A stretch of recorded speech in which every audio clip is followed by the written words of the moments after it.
ಕೆಲಸ ಮಾಡ್ತಿದ್ದೀಯ ಈಗ ನೀನು? ಬಾಲಾಜಿ, ಕೇಸ್ ಯಾವ ಸ್ಟೇಜಲ್ಲಿದೆ? ಹಿಯರಿಂಗ್ ಆಗಿಲ್ವಾ? ಫಿಟ್ನೆಸ್ ಸ್ಟಾರ್ಟ್ ಆಗಿದೆಯಾ?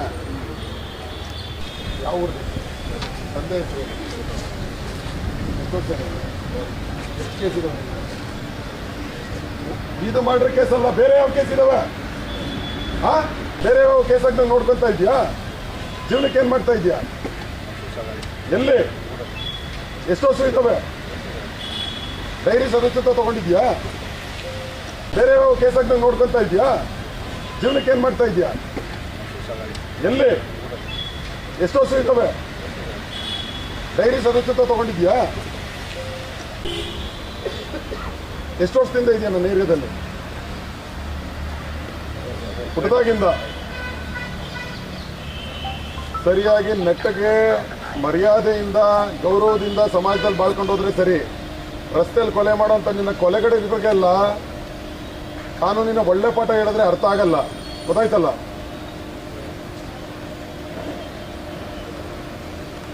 ಯಾವ ಊರು? ತಂದೆ ಹೆಸರು ಎಷ್ಟು ಕೇಸ್ ಇದಾವೆ? ಇದು ಮಾಡ್ರೆ ಕೇಸ್ ಅಲ್ಲ, ಬೇರೆ ಯಾವ ಕೇಸ್ ಇದಾವೆ? ಆಫೀಸಲ್ಲಿ ಕನ್ನಡತೆಯಿಂದ ಇರ್ತೀವಿ ಅಂತೇಳಿ ಬಾಂಡ್ ಬರ್ಕೊಟ್ಟಿದ್ದೀರಿ. ಈಗ ಕಾನೂನು ಬದಲಾಗಿದೆ. ನಮ್ಮ ಹಿರಿಯ ಅಧಿಕಾರಿಗಳ ಹತ್ರನೂ ನೀವು ಬಂದು ಸರಿಯಾಗಿ ನಡವಳಿಕೆಯಿಂದ ಇರ್ತೀವಿ ಅಂತ ಬಾಂಡ್ ಬರೆದು ಕೊಡಬೇಕು.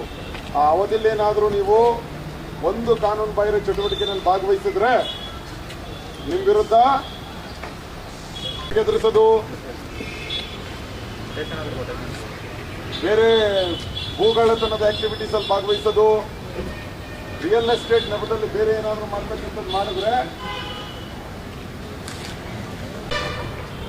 ಹೋಗ್ಲಿ. ನೀನು ಈ ಥರ ಕೆಲಸ ಮಾಡೋದು ಮನೆಗೆ ಗೊತ್ತಿದೆಯಾ?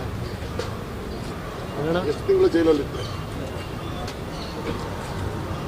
ಅಬ್ಸ್ಕ್ಯಾಂಡಿಂಗಲ್ಲಿದ್ದು ಬೇಲ್ ತಗೊಂಡೆ.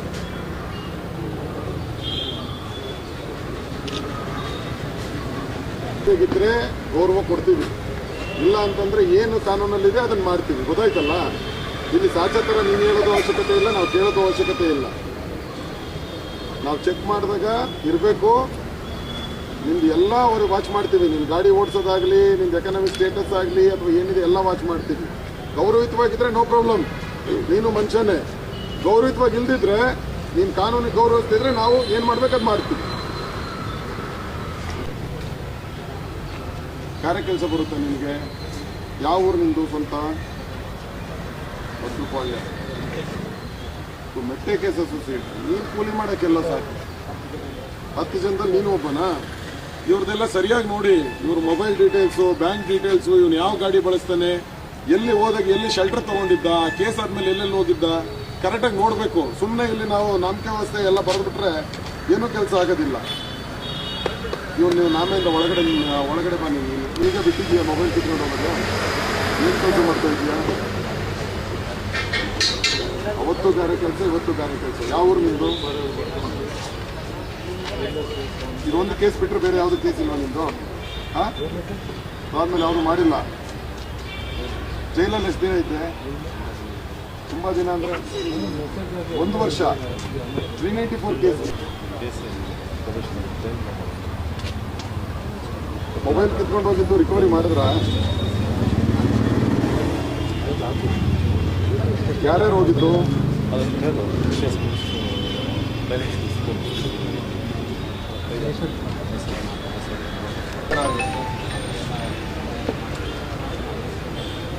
ಅನ್ಎಕ್ಸ್ಪೆಕ್ಟೆಡ್ ಮರ್ಡರ್ ಏನಿರಲ್ಲಪ್ಪ. ಒಬ್ಬ ಮನುಷ್ಯನ ಸಾಯಿಸುವಾಗ ಅನ್ಎಕ್ಸ್ಪೆಕ್ಟೆಡ್ ಅನ್ನೋದು ಇರೋದೇ ಇಲ್ಲ. ಉದ್ದೇಶ ಇರ್ತದೆ. ಯೋಚನೆ ಮಾಡಿರ್ತೀರಿ, ಪ್ಲಾನ್ ಮಾಡಿರ್ತೀರಿ, ಪ್ರಿಪ್ರೇಷನ್ ಮಾಡಿರ್ತೀರಿ, ಎಕ್ಸಿಕ್ಯೂಷನ್ ಮಾಡಿ. ಹೆಂಗೆ ನೀವು ಅನ್ಎಕ್ಸ್ಪೆಕ್ಟೆಡ್ ಮಾಡೋಕ್ಕಾಗ್ತದೆ? ಇವ್ರ ಬಗ್ಗೆ ನಿಗಾ ಇಡಿ. ಸರಿ, ಈ ಕಡೆ ಬನ್ನಿ. ಪ್ರತಿಯೊಬ್ಬರದ್ದು ಫೋನ್ ಡೀಟೇಲು, ವಾಟ್ಸಪ್ಪು, ನಮ್ಮ ಇನ್ಸ್ಟಾಗ್ರಾಮು, ಮತ್ತು ಏನು ಇವರು ಎಲ್ಲಿ ಸೇರ್ತಾರೆ, ಇವ್ರದ್ದು 2 ವೀಲರು, 4 ವೀಲರು, ಇವ್ರ ಸಹಚರರದ್ದು ಪ್ರತಿಯೊಂದು details, Aadhaar card, PAN number, ಪ್ರತಿಯೊಂದು ವಿಚಾರ ತಗೊಳ್ಳಿ.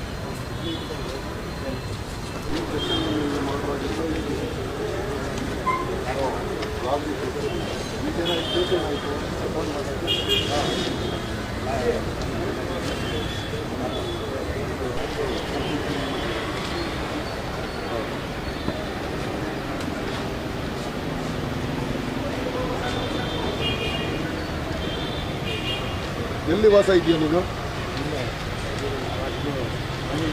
ಬಿಡಂಗಿಲ್ಲ. ಯಾವ್ಯಾವ ಇದ್ದಾವೆ? ಎಷ್ಟು ವರ್ಷದ ಇಲ್ಲ ಇದೆ? ಡೇಟ್ ಇನ್ನೂ ಇದುವರೆಗೂ ನಿಮ್ಗೆ ಇನ್ನೂ ಸಾಕ್ಷಿಗಳು ಬಂದಿಲ್ಲ. ಸಾಕ್ಷಿಗಳು ಕರ್ಕೊಂಡ್ಬಂದು ಹಾಜರುಪಡಿಸ್ಬೇಕು. ಈ ಕೇಸಲ್ಲಿ ಯಾಕೆ ಸಾಕ್ಷಿ ಬಂದಿಲ್ಲ, ನೆಕ್ಸ್ಟ್ ಹಿಯರಿಂಗ್ ಡೇಟ್ ಯಾವುದಿದೆ ಆ ಡೇಟಿಗೆ ಸಾಕ್ಷಿಗಳು ಹಾಜರಾಗಬೇಕು. ಅದು ನೀನು ಒಳ್ಳೆಯವನು ಬಿಡು, ಪಾಪ ಗೊತ್ತಿಲ್ಲದೆ ಮಾಡಿರ್ತಾರೆ ಅಲ್ವಾ? ನೀನು ಸುಮ್ಮನೆ ತಗೊಂಡೋಗ್ಬಿಟ್ಟು ಕೇಸ್ಗೆ ಸೇರಿಸ್ಬಿಟ್ಟಿರ್ತಾರೆ. ನಿನ್ನ ಏನು ಅವತಾರ ಆಡ್ತಾ ಇದೀಯಾ ಏನಯ್ಯ?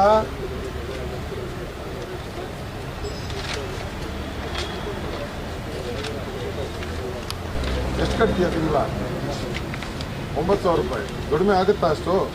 ಡ್ರೈವಿಂಗ್ ಲೈಸೆನ್ಸ್ ಇದೆಯಾ ನಿಂದು? ಆಟೋದು ಇನ್ಶೂರೆನ್ಸ್ ಮಾಡಿಸಿದ್ಯಾ? ನಿಮ್ದು ಆಗಿದ್ದಾದ್ಮೇಲೆ ಯಾವ್ದನ್ನ ಕೇಸ್ ಆಗಿದೆಯಾ ನೋಡಿ. ನೀವೀಗ ಆಟೋ ಓಡಿಸ್ತಿರ್ತೀಯಲ್ಲ, ಯಾರಾದರೂ ಕೆಟ್ಟವರು ಅಥವಾ ಈ ಥರದ್ದು ಏನಾದರೂ ಘಟನೆಗಳು ನಡೆದಾಗ ಇನ್ಫಾರ್ಮೇಷನ್ ಕೊಡ್ಬೇಕು. ನೀನು ಬರೀ ನೀನು ಒಂದೊಂದು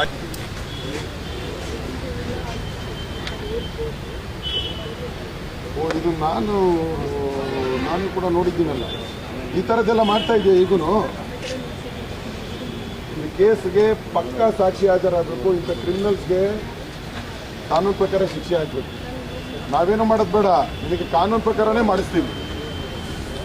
ಒಂದು ಹೆಣ್ಮಕ್ಳಿಗೆ ಈ ಥರ ತೊಂದರೆ ಕೊಟ್ಟಿದೆಯಲ್ಲ, ನಿನಗೆ ಕಾನೂನು ಪ್ರಕಾರನೇ ಮಾಡಿಸ್ತೀವಿ. ಕಲಿಸ್ತೀನಿ ಕಾನೂನು ಪಾಠನೇ ನಿನಗೆ.